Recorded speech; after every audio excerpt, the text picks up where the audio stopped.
Libra, this is for you. Okay, today is September 26, 2024.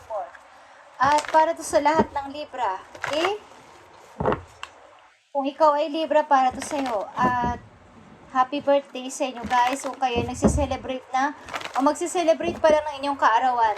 This month, hanggang October is happy birthday sa mga Libra. Tingnan natin ang napakagandang mensahe for your Libra today, September 26, 2024, papunta sa inyong future. Okay, the third passage is here, Libra. Trust there's a divine plan. Okay, Libra, kayo ay maaaring nasa bansang ganito, okay? Kung alam niyo yung bansang ganyan na nagsusuot ng ganito, guys, is nandito kayo sa ganyang bansa. Okay? Nakaplan ito at naka-destiny para sa inyo na pumunta dito. Empathy. Reflect and redirect your energy. Ibig sabihin nito guys, Libra is, huwag niyong pabayaan na kayo ay pangunahan ng ibang tao sa inyong mga pasya at sila ang magdesisyon para sa inyo. Kailangan is, manggaling mismo sa inyo ang inyong pagde-decide at pag-choose sa anumang bagay o tao na inyong gagawin. Okay? O pipiliin. Okay? Kailangan is, nagre-reflect o naka-redirect sa inyo. Libra. Message for Libra ngayong September 26, 2024 sa mga Libra. Ano man ang kanilang kasarian, ano ang kanilang pinagdadaanan sa kanilang kasalukuyan, ibigay mo ang tamang message at bigyan sila ng payo sa kanilang situation. Send by message, please. Maaari ninyong naranasan sa kasalukuyan, guys, sa mga Libra. Okay? May message of concern sa inyo, may nagme-message o may nagte-text sa inyo, may nag-i-email sa inyo na parang concern sa inyong kalagayan o concern na ang tao na to sa inyong kalagayan about sa iniwan ninyong pamilya doon sa ibang lugar or may nagpapadala sa inyo ng information about sa nangyayari sa mga taong involved sa buhay ninyo, okay? Campaign, okay, and family room. Okay guys, maaaring guys, ang ilan sa inyo, hindi man lahat, Libra, is may nawalang literal na person sa buhay ninyo na malaki ang kaugnayan sa inyong buhay. Okay? At nandito yung time na naisip niyo na kung gusto ko lang, kung pwede lang maibalik ang nakaraan, gagawin ko ang tama, gagawin ko ang nararapat, sapagkat ito ay isa kong parang napakahalagang tao sa buhay ko. Maaaring kayo ay nasa malayong lugar nang nawala ang tao na to. Maaaring hindi kayo makauwi. May tao na nawala sa buhay ninyo na naging parte na mahalaga sa buhay ninyo at hindi niyo napuntahan o hindi nyo na bisita sa huling sandali ng kanyang buhay. Okay, Libra? Tingnan natin ang caffeine dito. Caffeine o caffeine, okay? May literal na pumanaw sa inyong buhay, guys. At maaaring napakasakit nito sapagkat hindi kayo nakauwi o hindi kayo nakadalaw man lang sa kanyang huling hantungan. Okay? At ang ilan sa inyo ay dito nababalot ng alaala mula sa inyong family. Lalo na sa inyong living room, sa inyong family room is andito ang mga napaka-grabing alaala. Okay? Ng inyong family. Tingnan natin ang caffeine dito. Ano ang naging sanhi dito ng situation na to at family room. Okay, Libra.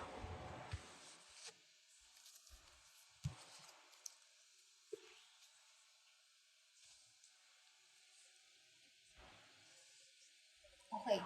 Literal man to na nawala na sa buhay ninyo na person o literal na nawala na person o pumanaw na tao sa buhay ninyo o isang situation na parang namatay o something na nawala o pumanaw. Ang ibig sabihin ko dito ay isang situation na itinuro nyo ng nilimot nyo na o tinurin nyo ng wala o tinurin nyo na inilibing nyo na sa inyong alaala ang situation na to at gusto nyo ng freedom sa sarili. At least nakalaya na ako, at least nagkaroon na ako ng kalayaan sa situation na to, sa tao na to at tinuturin nyo ng parang patay ang tao na to sa buhay ninyo, okay? At bagamat ito ang nangyayari sa inyo is nandito kayo sa time na nahihirapan pa rin trust, nahihirapan pa rin makamove on, nahihirapan pa rin tumanggap ng offer, nahihirapan pa rin tumanggap ng tao sa paligid. Okay. At family room, yeah, family room is here. Ang family room dito ay nag-uugnay sa mag-asawa o isang family na masaya, but natapos, nasirang family, at something guys, isa sa inyo Libra or ang inyong person ay gusto sa inyo o may plano sa inyo humingi ng kapatawaran sa nangyari na ito na pagkawasak ng family at paghingi ng kumbaga maging maayos na ang lahat at maging okay na ang lahat para sa ikakabuti at peace of mind ng lahat ng tao sa family ninyo at magkaroon ng kapahingahan ng isip ng bawat isa at hanggang sa pagtanda sapagkat ang ilan sa inyo ay nasa katandaan na kumbaga nasa middle age na kailangan na makapag-isip-isip at makapagplano about sa future or sa kanila pagtanda o sa pag-settle nila o sa pagre-retiro nila is kailangan nila ng peace of mind. Okay dito. At hindi ito mangyayari kung may tao dito na at tuloy-tuloy ang sakit, tuloy-tuloy ang galit sa puso. Okay. So, tingnan natin guys. Maring meron kayong nilibing na salimot ng tao na talagang ayaw nyo na makita.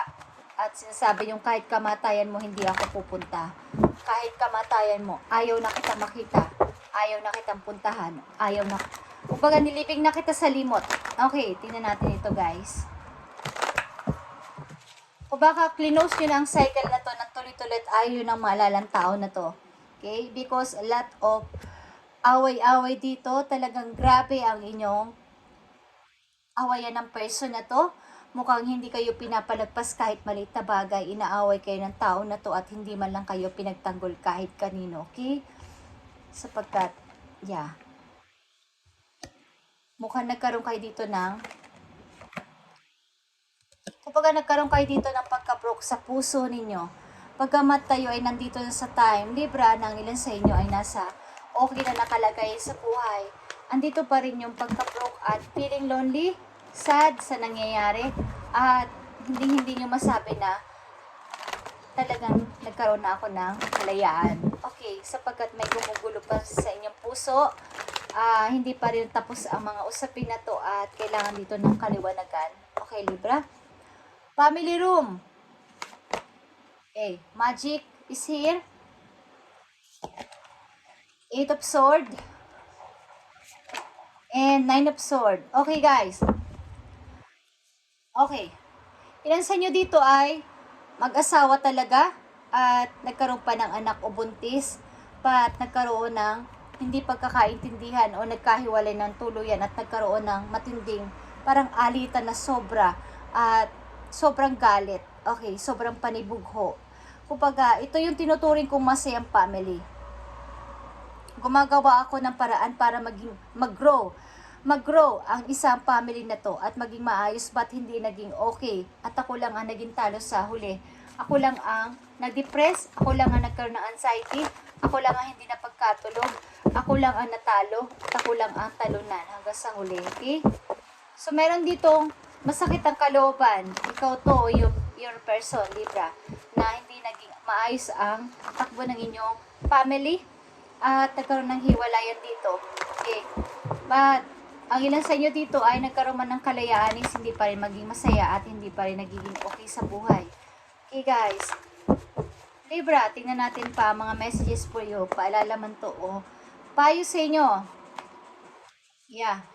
Material and spiritual prosperity is here. Intuition is here. And the light. Okay guys.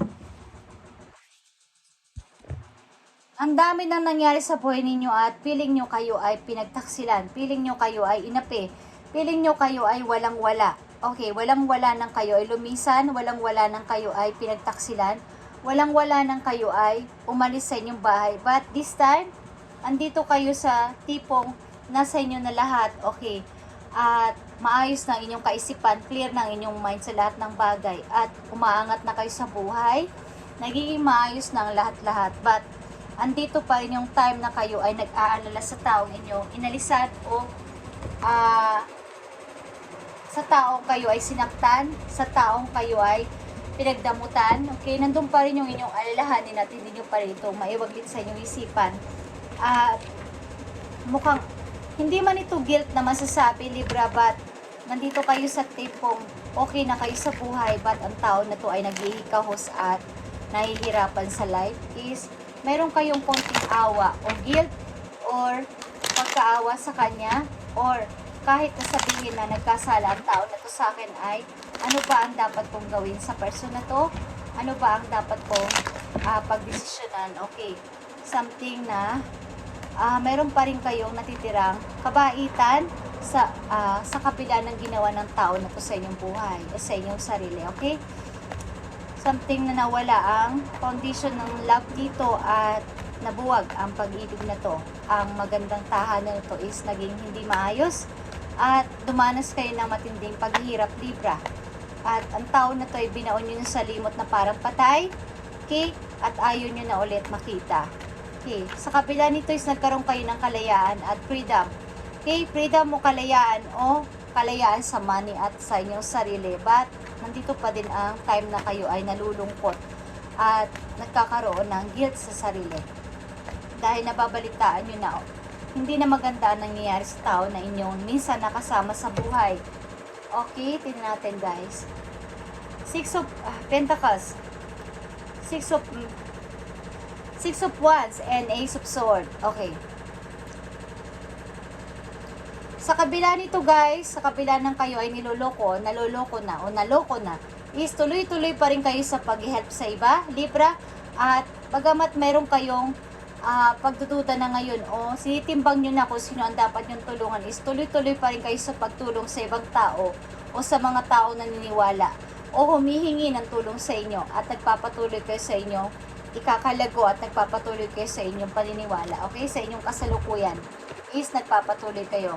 Pagamat ang laki ng ibinigay na sakit at pasakit sa inyo ng tao na to at panliling lang sa inyong kalooban is tuloy-tuloy kayo tumutulong sa ibang tao at maaaring ang tao na to ay sinutulungan nyo rin pagdating sa money, okay? Taong naging involved sa buhay ninyo. Tingnan natin ang mga message pa para sa iyo, Libra. Outcome message dito sa inyong situation. Outcome message dito sa inyong situation. Napakalakas ng inyo. Kumbaga, mayroon kayong malawak na pangunawa sa tao na to. Bagamat niloko at sinaktan kayo sapagkat kayo ay may mabuting puso, Libra. Okay? The moon is here. 9 of Cups and 10 of Cups. Okay.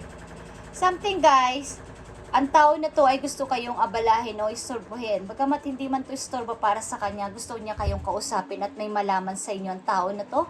Okay, kaliwanagan at something mga lihim o mga hindi nasasabi nung naging kayo pa.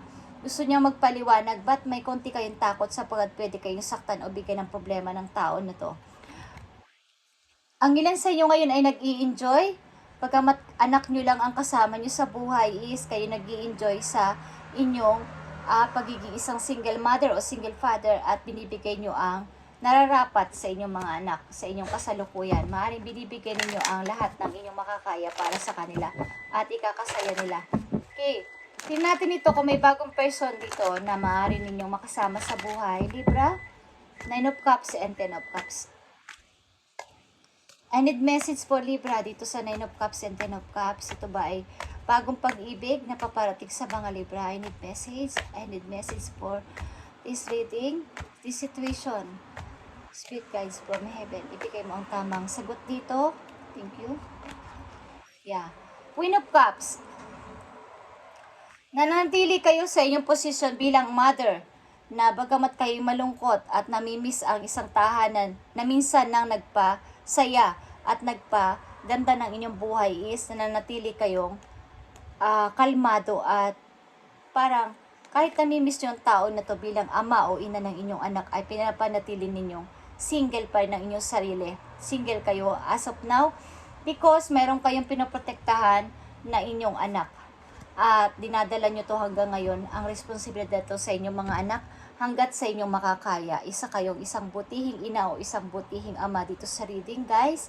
At maaaring ang dami niyong sinakripisyo para dito sa pag-ibig na to, na kumbaga kung mag-grupo to sana, but sad to say, hindi naging okay ang lahat.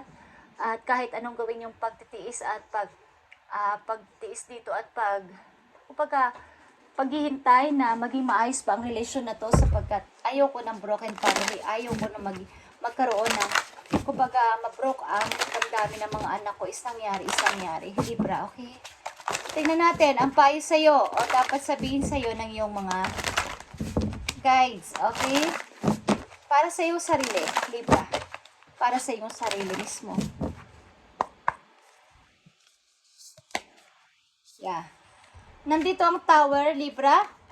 Unplug and relax for a spell. Ang ibig sabihin nito, paminsan-minsan, ibalik mo ang pagiging ikaw. Bilang isang ikaw, magbalik ka sa iyong pagiging ikaw na mag-relax, alalahanin ang sarili, something na pag-holiday mo, magbigay ka ng mahabang time, mahabang panahon sa iyong sarili at mag-relax.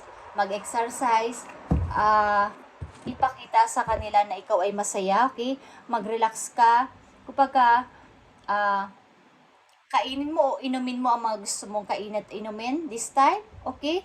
Kumbaga, dahan-dahan yung oras na gawin mo, sa oras na yun na ikaw ay may holiday, huwag mong madaliin ang isang araw para sa'yo, sa iyong pagiging isang mabuting tao at mapagtiis na isang magulang o ina o ama sa inyong mga anak. Okay, malamang ilan sa inyo ay palaging iniisip ang kapakanan ng inyong anak, kaya bagamat anong nangyari dito sa relation na to is ayaw ninyong pasamain ng inyong asawa, ayaw ninyong pasamain ng inyong asawa sa harapan ng inyong mga anak, ayaw ninyong may masabi sila na ganito si papa, ganito si mama. Gusto ninyo is kalmado pa rin ang lahat at maging maayos. Okay, bagamat kayo ang nagdadala o kayo ang nagtitiis is ayaw nyong may masabi dito sa relation na to, okay? At alam ko may konti pa rin pagmamahal dito, but nangyari is nangyari, guys. So, ang nandito na message para sa inyo ay magkaroon kayo ng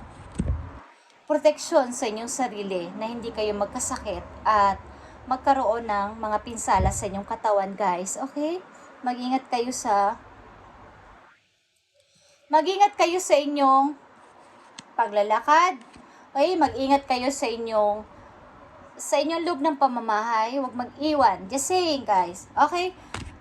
Huwag kayong mag-iwan ng mga nasusunog na mga mag-iwan kayo ng ilaw, na kandila, or what is, wag niyong gagawin, Libra. Just saying.